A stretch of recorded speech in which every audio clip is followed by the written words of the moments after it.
Hello குட்டீஸ், நாம இன்னைக்கு ஒரு குட்டி யானை பத்தின கதையை தான் பார்க்க போறோம். ஆரம்பிக்கலாமா?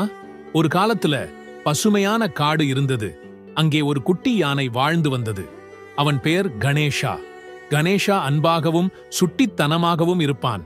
ஆனால் அவனிடம் ஒரு பிரச்சனை இருக்கிறது. அவனுக்கு சுலபமாக கோபம் வரும். எப்போதெல்லாம் அவன் நினைத்தது போல் நடக்கவில்லையோ அப்போது அவனுடைய காலால் எட்டி உதைப்பான், சத்தமாக கத்துவான், கையில் கிடைக்கும் பொருட்களை தூக்கி எறிவான். ஒரு நாள் கணேஷா தன் நண்பர்களுடனும் குரங்குகளுடனும் பறவைகளுடனும் விளையாடி கொண்டிருந்தான். அப்போது ஒரு குரங்கு கணேஷாவின் பந்தை தூக்கி அங்கிருந்து ஓடியது.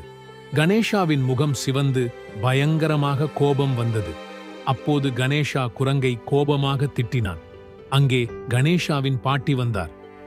கணேஷா, உனக்கு கோபம் வரும்போது அமைதியாக 10 வரைக்கும் எண்ண வேண்டும். இல்லையென்றால் கோபம் உன் மூளையை மறைத்து உன்னை தப்பான விஷயங்களை செய்ய வைக்கும் என்று பாட்டி கூறினார். கணேஷா அதை ஆர்வமாக கேட்டான். அதை செய்து பார்க்க முடிவு செய்தான். அவன் அமைதியாக மனதிற்குள் 10 வரைக்கும் எண்ண ஆரம்பித்தான். அவன் 10 எண்ணி முடிப்பதற்குள் அவனுடைய கோபம் குறைந்து மனம் அமைதியானது. குரங்கிடம் கோபமாக கத்துவதற்கு பதிலாக கணேஷா அவனிடம் சென்று பொறுமையாக அவன் பந்தை திரும்பி கேட்டான். அந்த குரங்கு பந்தை சந்தோஷமாக கணேஷாவிடம் திருப்பிக் கொடுத்தது. அவனிடம் மன்னிப்பும் கேட்டது. அன்று கணேஷா ஒரு முக்கியமான பாடம் கற்றுக்கொண்டான். கோபப்படுவதால் எதையும் சரி செய்ய முடியாது.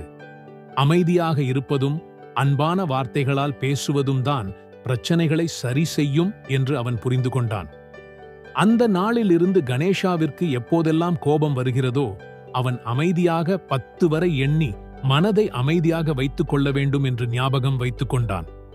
அது அவனுடைய பாட்டி அவனுக்கு சொல்லிக் கொடுத்த பாடம். கதையின் நீதி என்னவென்றால், நீ எப்போது கோபமாக இருக்கிறாயோ அப்போது அமைதியாக 10 வரை எண்ண வேண்டும். அது உன்னுடைய பிரச்சனையையும் சரி செய்யும். ஓகே குட்டீஸ், பாய். நாம் அடுத்த கதையில சந்திப்போம்.